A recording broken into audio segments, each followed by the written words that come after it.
എല്ലാ കൂട്ടുകാർക്കും നല്ലൊരു ദിവസം ആശംസിച്ചുകൊണ്ട് നമുക്ക് നേരെ ബാലിന്റെയും ഗോമതിയുടെയും ഇന്നത്തെ നല്ലൊരു വിശേഷം കേട്ടാലോ.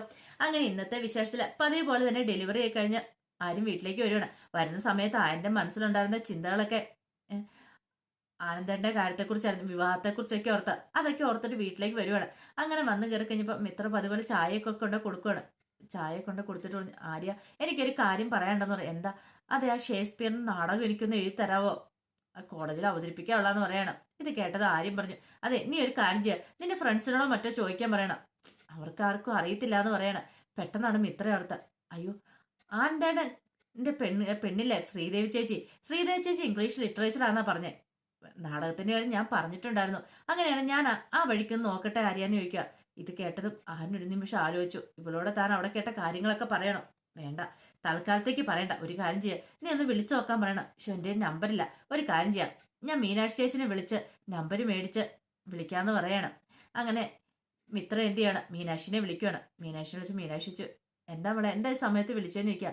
അല്ല അതെ, ആ ശ്രീദേവി ചേച്ചി നമ്പരോ മറ്റോ ഉണ്ടോന്ന് ചോദിക്കണം. അതിനിപ്പോ നിനക്ക് ശ്രീദേവിയുടെ നമ്പര്? അല്ല അത് പിന്നെ ഉണ്ടല്ലോ, അന്ന് ഞാൻ പറഞ്ഞില്ലായിരുന്നു ഒരു ഷേക്സ്പിയറിന്റെ നാടകത്തെക്കുറിച്ച്. അപ്പൊ ആ നാടകം എഴുതാനായിട്ടെ ശ്രീദേവി ചേച്ചി ഇംഗ്ലീഷ് ലിറ്ററേച്ചറും കൂടെ അല്ലേ, അപ്പൊ ചേച്ചിക്ക് ഷേക്സ്പിയറിന്റെ നാടകങ്ങളും കാര്യങ്ങളൊക്കെ അറിയാമായിരിക്കുമല്ലോ. ഷേക്സ്പിയറിന്റെ കഥകളൊക്കെ വായിച്ചിട്ടുള്ളതാണല്ലോ. അങ്ങനെയാണെങ്കിൽ ചേച്ചിക്ക് എഴുതി തരാൻ പറ്റൂലോ എന്ന് പറയണം. അത് ശരിയാ, അങ്ങനെ ഒരു കാര്യം ചെയ്യാം, നീ ഇപ്പൊ തന്നെ വിളിച്ചു ചോദിച്ചോ. അപ്പൊ ഞാൻ ചേച്ചിന്റെ നമ്പർ മേടിക്കാൻ വേണ്ടി വിളിച്ചാന്ന് പറയും. എന്നാ ശരി, ഇപ്പൊ തന്നെ ഞാൻ നമ്പർ ഇട്ടേക്കാന്ന് പറയണം. അങ്ങനെ നമ്പർ അയച്ചു കൊടുക്കുകയാണ്. എന്തെന്നില്ലാത്ത സന്തോഷം തോന്നി. അങ്ങനെ ഒരു വലിയ പ്രശ്നം സോൾവ് ആയ രീതിയിൽ മിത്ര എന്ത് ചെയ്യുവാണ്, വിളിക്കുവാണ്. അപ്പൊ ശ്രീകലയുടെ നമ്പറിലേക്കാണ് വിളിക്കുന്നത്. അപ്പൊ ശ്രീകലയുടെ നമ്പറാണ് കൊടുത്തത്. അങ്ങനെ ശ്രീകല പോയി ഫോൺ എടുത്തു. ശ്രീകല പോയി ഫോൺ എടുത്ത് കഴിഞ്ഞപ്പോഴത്തേനും മിത്ര വെച്ചു, അല്ല ഇത് ശ്രീദേവി ചേച്ചി നമ്പറിലേന്ന് ചോദിക്കുകയാണ്. ശ്രീദേവിയോ? അല്ല ശ്രീദേവി ഉദയഭാനു സാറിന്റെ ശ്രീകലാന്റിയുടെ. അയ്യോ ഞാനിത് ശ്രീകലയാ മോളെന്ന് പറയണം. ഇതാരാ വിളിക്കണേന്ന് ചോദിക്കുക. ഞാനേ ദേവമംഗലത്തെ ആരിന്റെ ഭാര്യ മിത്രയാന്ന് പറയാം. ആ മോളോ? ആ പറഞ്ഞ മോളെ, എന്താ കാര്യം എന്നൊക്കെ ചോദിക്കുക. അപ്പോഴേക്ക് ശ്രീദേവിയും കൂടെ അങ്ങോട്ട് അടുത്തേക്ക് വന്നു. അത് പിന്നെ ആന്റി, അതെ ഫോൺ ഒന്ന് ശ്രീദേവി ചേച്ചിക്ക് കൊടുക്കാന്ന് ചോദിക്കുക. എന്താ മോളെ കാര്യം?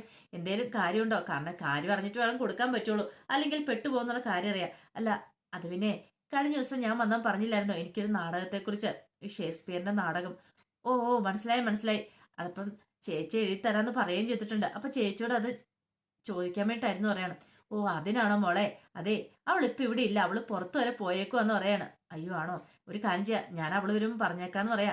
അല്ല മോൾക്ക് എങ്ങനെ അറിയാം അവള് നാടകമൊക്കെ എഴുതുന്നു?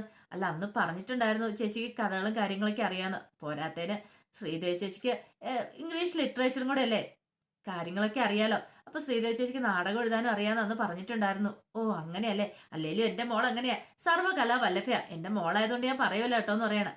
അത് കേട്ടതും മിത്രന്, അത് പിന്നെ എനിക്ക് അറിയത്തില്ല ആന്റി, എല്ലാത്തിനും നല്ല കഴിവുണ്ടെന്നുള്ള കാര്യം, നല്ല സൗന്ദര്യമുണ്ട്, പിന്നെ പോരാത്തിന് സമ്പത്തും സൽഗുണ സമ്പന്നയല്ലേ ഇതേ ആന്റിയുടെ മോളെന്ന് ചോദിക്കുക. ഇത് കേട്ട് കഴിഞ്ഞപ്പോഴത്തേനും ഫോണെ വെച്ചിട്ട് ഫോൺ എറിഞ്ഞെറിഞ്ഞിട്ട് ഓടാനാ തോന്നിയത്. പക്ഷെ എന്തേലും ചെയ്യാൻ പറ്റുമോ, പറയാൻ പറ്റുമോ? പെട്ടുപോയ അവസ്ഥയിലല്ലേ ഈ സമയം. ശ്രീദേവി പറഞ്ഞു, അതൊക്കെ ശരി തന്നെയാ, ഞാനൊന്ന് മോള് വരുമ്പോൾ ചോദിച്ചു നോക്കട്ടെ കേട്ടോ. മോൾക്ക് സമയമുണ്ടേ മോളെ കൊണ്ട് ചെയ്യിച്ചു തരാം. അതെ അല്ലെ ഒരു കാര്യം ചെയ്യാം, ഞാൻ വേണം വീട്ടിലേക്ക് വരാൻ ആന്റി എന്ന് പറയണേ.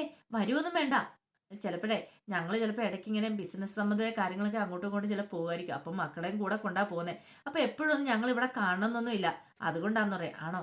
എന്നാ ശരി. അതെ ചേച്ചി വരുമ്പോൾ ഒന്ന് വിളിക്കാൻ പറയണം കേട്ടോ എന്ന് പറയണം. ഞാൻ വിളിക്കാൻ പറയാം എന്നൊക്കെ പറഞ്ഞിട്ട് കോള് കട്ട് ചെയ്യണം. ഈ സമയം ശ്രീദേവി ആകപ്പാടെ ഉരുകി ഒലിച്ചിരിക്കുക. ശ്രീദേവി പറഞ്ഞു, എൻ്റെ അമ്മേ ഞാൻ ഇനി എന്ത് ചെയ്യും, എനിക്ക് അറിയത്തില്ല എന്ത് ചെയ്യണമെന്ന്. എനിക്ക് നാടകം പോയിട്ടത് ഇംഗ്ലീഷിന്റെ ABCD പോലും ശരിക്കും അറിയത്തില്ല എന്ന് പറയണം. എൻ്റെ മോളെ എന്തെങ്കിലും തന്ത്രം ഇവിടെ പയറ്റേ പറ്റുള്ളൂ. എന്ത് തന്ത്രം പയറ്റാനായിട്ടാ? എവിടുന്നാ നാടകം എഴുതി കൊടുക്കണമെന്ന് ചോദിക്കാം. നീയല്ലേ പറഞ്ഞേ, പിന്നെ ഞാൻ പറഞ്ഞോ? അമ്മ ഒരു കാര്യം, ഈ ഇംഗ്ലീഷ് ലിറ്ററേച്ചർ ഒക്കെയാന്ന് പറയാനായിട്ട് അമ്മയോട് ആരാ പറഞ്ഞേ? മലയാളം പോലും ശരിക്കും അറിയത്തില്ലാത്ത ഞാനാ ഇനിയിപ്പോ ഇംഗ്ലീഷിൽ ഇനി നാടകം എഴുതി കൊടുക്കാനായിട്ട് പോകുന്നത്. മോളെ നിന്റെ ഫ്രണ്ട്സ് ആരെങ്കിലും ഉണ്ടെങ്കിൽ അവരെ കൊണ്ട്, പിന്നെ ഫ്രണ്ട്സ് ഒന്നും പറയണ്ട, അല്ലെങ്കിൽ തന്നെ എന്ത് നുണകളാ പറഞ്ഞോണ്ടിരിക്കുന്ന അറിയാവോ? ഒരു കാര്യം ചെയ്യ, ഇതും കൂടെ നീ ഒരു കാര്യം പറയടി, നല്ല ജീവിതം കിട്ടാൻ വേണ്ടിട്ടല്ലേ ഇപ്പൊ എഴുതി കൊടുത്തത്. നമ്മൾ നാണക്കേടാ, നിനക്കൊന്നും അറിയത്തില്ലെന്ന് അവർ വിചാരിക്കുകയും ചെയ്യും. എന്തെങ്കിലും ചെയ്തില്ലെങ്കിൽ എന്ത് ചെയ്യാനാമേ? ഇത്രയും വലിയ ചതി അവരോട് ചെയ്തിട്ട് ഇനിയും വീണ്ടും വീണ്ടും ചതി ചെയ്തുകൊണ്ടിരിക്കുകയാണ്. എന്നെ കൊണ്ട് പറ്റില്ല, ഞാൻ ഈ നാടകം ഇവിടെ കൂടെ അവസാനിപ്പിക്കാൻ പോവാന്ന് പറയണം. ഇപ്പൊ ഷേക്സ്പിയറിനേക്കാളും വലിയ നാടകം കളിച്ചോണ്ടിരിക്കുന്നത് ഇവിടെ ഞാനാന്ന് പറയാം. ഒരു കാര്യം ഞാൻ പറഞ്ഞേക്കാൻ പെണ്ണേ, പറയാൻ അങ്ങോട്ട് അനുസരിച്ചാൽ മതി. നീ ഒരു കാര്യം ചെയ്യുക, ആരെക്കൊണ്ടേലും ചെയ്യിക്കാൻ നോക്ക്, അല്ലെങ്കിൽ എന്തേലും കള്ളത്തരം എന്തെങ്കിലും പറഞ്ഞ് തടി ഉരായിട്ട് നോക്ക്. നീ അവളെ വിളിച്ച് കാര്യങ്ങൾ പറയാൻ പറയാണ്. ഞാൻ പറയത്തില്ല, എനിക്കറിയത്തില്ല എന്ന് പറഞ്ഞ് ശ്രീദേവി ചാടി പിടിച്ചോണ്ട് നിൽക്കുക. നിന്നെ ഇനി ഞാൻ ഉണ്ടല്ലെന്ന് പറഞ്ഞാൽ ചെവിക്കിട്ട് പോയി കിഴക്ക് കൊടുക്കുക. എങ്ങനെയെങ്കിലും ഒരു കല്യാണം ഒപ്പിച്ചോണ്ട് വന്നു കഴിയുമ്പോഴത്തേനും അവള് ഓരോ കുതന്ത്രമായിട്ടും കൂടെ വന്നിരിക്കുന്നു. മര്യാദയ്ക്ക് അങ്ങോട്ട് അനുസരിക്കാൻ നോക്കാൻ പറഞ്ഞാൽ അനുസരിച്ചാൽ മതി, എന്തേലും ചെയ്യണം നീ എത്രയും പെട്ടെന്ന് എന്നൊക്കെ പറഞ്ഞുകൊണ്ട് ശ്രീകാന്ത് ദേഷ്യപ്പെട്ട് അങ്ങോട്ട് പോവാണ്. എന്ത് ചെയ്യണം എന്ന് അറിയത്തില്ലാത്തൊരവസ്ഥയായിപ്പോയി ശ്രീദേവിക്ക്. ഈ സമയം ഇത്ര ഭയങ്കര സന്തോഷത്തില. അധികം വൈകാതെ തന്നെ തനിക്ക് നാടകമൊക്കെ എഴുതി തരും ചേച്ചി, പിന്നെ കുഴപ്പമൊന്നുമില്ല. എന്താണേലും ഇങ്ങനെയൊരു പെൺകുട്ടി തന്നെയായിരുന്നു ആനന്ദേട്ടന്റെ വീട്ടിലേക്ക് കയറി വേണ്ട ആനന്ദേട്ടന്റെ ഭാര്യയായിട്ട് വീട്ടിലേക്ക് കയറി വരേണ്ടിയിരുന്നേ. അതൊക്കെ ഓർത്തപ്പോ മിത്രയ്ക്ക് എന്തെന്നില്ല സന്തോഷം. പിന്നീട് മിത്ര പോയി ആരിനോട് പറഞ്ഞു, അതെ നാടകത്തിന്റെ കാര്യം അങ്ങനെ സെറ്റായി, ശ്രീദേവി ചേച്ചി എഴുതി തന്നുള്ളൂ എന്ന് പറയണ. അല്ല നീ വിളിച്ചിട്ട് കിട്ടിയോ? ശ്രീദേവി ചേച്ചിയുടെ അമ്മനെ കിട്ടിയത്. ശ്രീദേവി ചേച്ചി അവിടെ ഇല്ല, പറയാന്നൊക്കെ പറഞ്ഞിട്ടുണ്ടെന്ന് പറയണം. ശരിയെന്ന് പറയണ. പിന്നെ ആരും കൂടുതലൊന്നും പറയാൻ പോയില്ല. ഈ സമയം ബാലൻ വൈകുന്നേരം കടയിൽ നിന്ന് വീട്ടിലേക്ക് വരുവാണ്.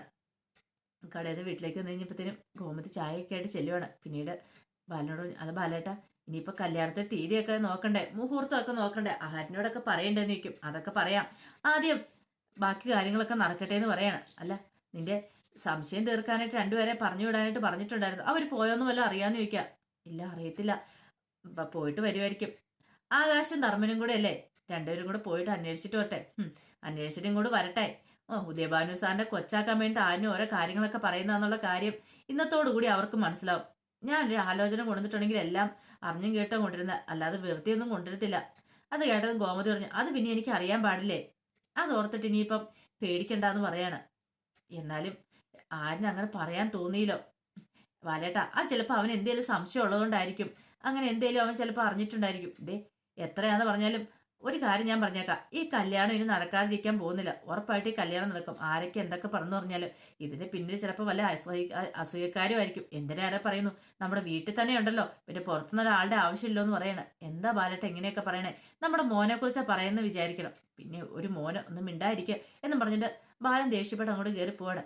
ഈ സമയം ആകാശം ധർമ്മനും കൂടെ ഉദയഭാനെ കുറിച്ച് അന്വേഷിക്കേണ്ടി വരുവാണ്. എന്നാലും ഞാൻ ഇത്ര പ്രതീക്ഷയില്ല കേട്ടോ, അളിയന് ഇത്ര പെട്ടെന്ന് അവരെ കുറിച്ച് പോയി അന്വേഷിക്കാൻ പറയുമെന്ന്. ആരിനങ്ങനെ എന്തെങ്കിലും പറഞ്ഞെന്ന് ഓർത്തോണ്ട് അങ്ങനെ അന്വേഷിക്കാൻ പോകേണ്ട വല്ല കാര്യമുണ്ടോ? ഇത് കേട്ടത് ആകാശം, അത് ശരിയാ, ഞാൻ ആരും പറഞ്ഞ കാര്യം അച്ഛനോട് പറഞ്ഞെന്നേ ഉള്ളൂ, പക്ഷെ അച്ഛൻ ഇങ്ങനെ ഒരു നടപടി എടുക്കുമെന്ന് ഞാൻ സ്വപ്നത്തിൽ പോലും പ്രതീക്ഷിച്ച കാര്യമല്ലെന്ന് പറയണം. ഇനിയിപ്പോ എവിടെ പോയി അന്വേഷിക്കും? ഒരു കാര്യം ചെയ്യാം, നമുക്ക് വല്ല പെട്ടിക്കടയിലോ അവിടെ എവിടെയെങ്കിലും പോയി അന്വേഷിക്കാം. അല്ല ഇപ്പൊ നമ്മൾ എവിടെ പോയി അന്വേഷിക്കാനാ? അയാളെ കുറിച്ച് അന്വേഷിച്ചിട്ട് നമുക്ക് എവിടുന്ന് വിവരം കിട്ടാനാന്ന് ചോദിക്കും. അല്ലെ ഒരു കാര്യം ചെയ്താലോ, അന്വേഷിച്ച് കുഴപ്പമില്ല നമുക്ക് പോയി പറഞ്ഞാലോ? അത് വേണ്ട, ഇനിയിപ്പോൾ അത് അച്ഛനറിഞ്ഞ പല്ലത്തെ പ്രശ്നവും ധർമ്മമ്മ, അതുകൊണ്ട് നമുക്ക് അയാളോടൊക്കെ ഒന്ന് ചുറ്റിക്കറങ്ങിയിട്ട് വരാമെന്ന് പറഞ്ഞ് അവരും കൂടെ പോവാണ്. ഈ സമയം ഉദയഭാനു വീട്ടിലേക്ക് വന്നു. ഉദയഭാനു വീട്ടിലേക്ക് വന്നു കഴിഞ്ഞപ്പോഴത്തേന് സ്ത്രീകളെ എന്നിട്ട് പറഞ്ഞു, ഇതേ എവിടെ എടുത്ത് കട്ട കലിപ്പിലിരിക്കുവാന്ന് പറയണേ. എന്തിന്? അല്ലെങ്കിൽ തന്നെ അവൾക്ക് മലയാളം പോലും ശരിക്കും എഴുതാനും വായിക്കാനും അറിയത്തില്ല. അപ്പോഴാണ് ഇംഗ്ലീഷിന് നാടകം എഴുതി കൊടുക്കാനും പറഞ്ഞിട്ട് അതെ ആ ബാലന്റെ മരുമോള് വിളിച്ചിട്ടുണ്ടായിരുന്നു. അതിന്റെ ദേഷ്യത്തിലാന്ന് പറയാ. അയ്യോ പെട്ടല്ലോ, ഇനി എന്ത് ചെയ്യും, എന്ത് ചെയ്യാനെന്നറാ അതിന്റെ കട്ടക്കലിപ്പിലിരിക്കുക. പിന്നീട് ഉദയഭാനു എന്നിട്ട് മോളെ ദേച്ചാ ഒരു കാര്യം ഞാൻ പറഞ്ഞേക്കാം, ഞാൻ പറഞ്ഞിട്ടുള്ള കാര്യം എന്നെ ഇതിനകത്തൊന്നും വലിച്ചിഴക്കില്ലെന്ന് ഇപ്പം കണ്ടില്ലേ, ആകെ പണം നാണക്കേടാനിട്ട് പോവാന്ന് പറയണം. മോളെ നീ എന്തേലും ഒന്ന് ഉടനെ ചെയ്യണമെന്ന് പറയണം. ഉടനെ ചെയ്തു, ഞാനൊന്നും മിണ്ടുന്നില്ല. അതെ ഇത് മാത്രല്ല, ഇനി കല്യാണം നടത്തണ്ടേ, കല്യാണം നടത്താൻ കുറച്ച് പൈസയും കാര്യങ്ങളൊക്കെ വേണമെന്ന് പറയണം. അതിന് നമുക്ക് എവിടുന്നേലും കുറച്ച് പൈസ പലിശയ്ക്ക് മേടിക്കണമെന്ന് പറയാം. എവിടെ നിന്ന് മേടിക്കാനാച്ചാ? മോള് വിചാരിച്ചാൽ നടക്കും. മോള് പോയി ചോദിച്ചിട്ടുണ്ടെങ്കിൽ ഉറപ്പായിട്ടും പൈസ തരുമെന്ന് പറയാം. എനിക്ക് പറ്റില്ല ഇനി പോയി ചോദിക്കാനിട്ടൊന്നും. എന്റെ മോളെ ഇന്നത്തെ കാലത്ത് ഇച്ചിരി പൈസ മേടിക്കുക, ഇച്ചിരി കള്ളത്തരം പറഞ്ഞു കൊടുത്ത് വേറെ കുഴപ്പമൊന്നുമില്ല. നമ്മൾ വലിയ വലിയ തട്ടിപ്പോടും നടത്തുന്നില്ലല്ലോ. ഇതൊക്കെ ചെറിയ കള്ളത്തരങ്ങളല്ലേ, പിന്നെ പൈസ ഉണ്ടാകുമ്പോൾ അങ്ങോട്ട് തിരിച്ചു കൊടുക്കും, അതിനെന്താ കുഴപ്പം? അച്ഛാ ഒരു കാര്യം ഞാൻ പറഞ്ഞേക്കാം, നിങ്ങൾ ഈ കടം മേടിക്കാണ്ടിരി എവിടെയെങ്കിലും ബാക്കിയുണ്ടോ ആരെങ്കിലും? ഈ ലോകത്തുള്ള സർവ്വമാന മനുഷ്യന്മാരോടും കടം മേടിച്ചു വെച്ചേക്കുക. പോരാത്തതിന് എന്റെ വളയം വാങ്ങിച്ചുകൊണ്ട് പോയി. ഞാനാണെങ്കിൽ ആ വളയിട്ടൊന്ന് കൊതി തീർന്നിട്ടുണ്ടായിരുന്നില്ല, അപ്പോഴേക്കും അതും വാങ്ങിച്ചുകൊണ്ട് പോയി. ഇങ്ങനെ പോയിട്ടുണ്ടെങ്കിൽ എവിടെ ചെന്ന് അവസാനിക്കുന്ന ഓർക്കുന്നുണ്ടോ? കല്യാണമാണ് പോലും. കല്യാണത്തിന് എന്തൊക്കെ കാര്യങ്ങൾ വേണമെന്ന് അറിയാവോ അച്ഛന്? അതൊക്കെ എനിക്ക് അറിയാൻ മോളെ. അതിന് വേണ്ടിയിട്ടല്ല ഞാൻ പലിശയ്ക്ക് പൈസ മേടിക്കുന്ന കാര്യം പറഞ്ഞേ. ദേ ആ വീട്ടിലേക്ക് നീ കയറി പറ്റിയാൽ പിന്നെ നമ്മൾ രക്ഷപ്പെട്ടു, പിന്നെ ഒന്ന് തിരിഞ്ഞു നോക്കേണ്ട കാര്യം വരത്തില്ല എന്ന് പറഞ്ഞു. അതെ അതെ, നീ എന്നെ ബലിയാടാക്കിയിട്ട് അച്ഛനും അമ്മയ്ക്ക് രക്ഷപ്പെടാനല്ലേന്നൊക്കെ ചോദിക്കുന്നുണ്ട്. മോളെ നീ ഇങ്ങനെയൊന്നും പറയില്ലെന്നൊക്കെ പറയണം. ദേ ഞാൻ കൂടുതലൊന്നും പറയുന്നില്ല, എനിക്ക് നല്ല ദേഷ്യം വരുന്നുണ്ട് എന്നും പറഞ്ഞിട്ട് ശ്രീദേവി അങ്ങോട്ട് അകത്തേക്ക് കയറി പോവാണ്. കണ്ടില്ല അവളുടെ പോക്ക്, ഇങ്ങനെ പോയിട്ടുണ്ട് എങ്ങനെയായിത്തീരുന്നു എനിക്കറിയത്തില്ല ഉദയേട്ടാ. അവളോട് ഒന്നും പറഞ്ഞിട്ട് അവൾ അമ്പനും വില്ലിനും അടുക്കുന്നില്ല, തറുതിലല്ലാതെ പറയത്തില്ല എന്ന് പറയണം. എന്തേലും ആട്ടെ, ഞാൻ ആ കട വരെയൊന്ന് പോയിട്ട് വരട്ടെ എന്നും പറഞ്ഞിട്ട് ഉദയഭാനു അങ്ങോട്ട് പോവാണ്. ഉദയഭാനു അവിടെ അടുത്തുള്ള പെട്ടിക്കടയിലേക്കാണ് പോയത്. എന്നിട്ട് അവിടെ ചെന്നിങ്ങനെ സംസാരിച്ചുകൊണ്ടിരിക്കുകയാണ് ആ പെട്ടിക്കടയിലുള്ള പയ്യനുമായിട്ട്. അങ്ങനെ സംസാരിച്ചുകൊണ്ടിരിക്കുന്ന സമയത്താണ് ആനന്ദും ആനന്ദല്ല, ആകാശും ധർമ്മനും കൂടെ അങ്ങോട്ട് വരുന്നത്. അപ്പൊ അന്വേഷിക്കാനായിട്ട് വരുന്നതാണ്. കാരണം എവിടെയാ ഇങ്ങനെയൊന്നും അറിയത്തില്ല. പിന്നെ വീടിന്റെ പരിസരത്തൊക്കെ പോയി അന്വേഷിക്കണം. വേറെ പല വീട്ടിലും കയറി അന്വേഷിക്കാൻ പറ്റില്ലോ. അപ്പൊ അവിടെ തട്ടുകട ഉണ്ട്, ഇവിടെ ചോദിച്ചു നോക്കാം. അവിടെ ചേട്ടൻ നിൽക്കുന്നുണ്ട്. ഇനിയിപ്പം വഴി തെറ്റിപ്പോയോ, ഈ വഴി തന്നെയല്ലേ നമ്മൾ അങ്ങോട്ട് പോയെന്ന് ചോദിക്കണം. അതെ, ഈ വഴി തന്നെയാ. എന്താ ഇവിടെ എവിടെയാണ്ടല്ലേ ഉദയഭാനു സാറിന്റെ വീട്. ഒരു കാര്യം ചെയ്യാം, അയാളോട് ചോദിക്കാം വീട് എവിടെയാന്ന് ചോദിച്ചപ്പോ അയാൾക്ക് അറിയെങ്കിൽ അയാളോട് ബാക്കി ഡീറ്റെയിൽസോടെ നമുക്ക് ചോദിക്കാലോ, ആൾ എങ്ങനെയുണ്ടെന്നൊക്കെ. അത് ശരിയാന്ന് പറയാണ്. അങ്ങനെ അവർ ചെന്നിട്ട് ആ പെട്ടിക്കട മുന്നിലേക്ക് ബൈക്ക് നിർത്തിയിട്ട് അത് ചേട്ടാന്ന് പറഞ്ഞ് വിളിക്കുവാണ്. വിളിച്ചു കഴിയുമ്പോഴത്തേനും തിരിഞ്ഞു നോക്കുന്ന ഉദയഭാനുവാണ്. ഉദയഭാനുയെ കണ്ടു ഒരു നിമിഷം ഞെട്ടി നിൽക്കുകയാണ്. കാരണം ബിഗ് ഒന്നും ഇല്ലാത്ത ഉദയഭാനുവിനെ കാണുന്നത്. പെട്ടെന്ന് ഒരു സംശയം, ആകാശ് ധർമ്മനെ നോക്കണം, ഇതാ ഉദയഭാനു അല്ലേ നോക്കണം. അതേലോ എന്ന് പറയാണ്. എന്ത് ചെയ്യണം, ഉദയഭാനു ഞെട്ടിപ്പോയി. എന്തായാലും തരികട കളിച്ച് ഇവിടുന്ന് രക്ഷപ്പെട്ടേ മതിയാവുള്ളൂ. തന്റെ കള്ളത്തരങ്ങളൊക്കെ അല്ലെങ്കിൽ പൊളിയൂന്ന് മനസ്സിലായി. അപ്പൊ അതിന്റെ വിശേഷങ്ങളൊക്കെ എന്ന് കാണുന്നത്. ഇതിന്റെ ബാക്കി വിശേഷങ്ങളുമായിട്ട് വൈകുന്നേരത്തെ പ്രമോയി വരാട്ടോ. ഒരിക്കൽ കൂടി എല്ലാവർക്കും നല്ലൊരു ദിവസം ആശംസിച്ചുകൊണ്ട് നിർത്തുന്നു. നന്ദി.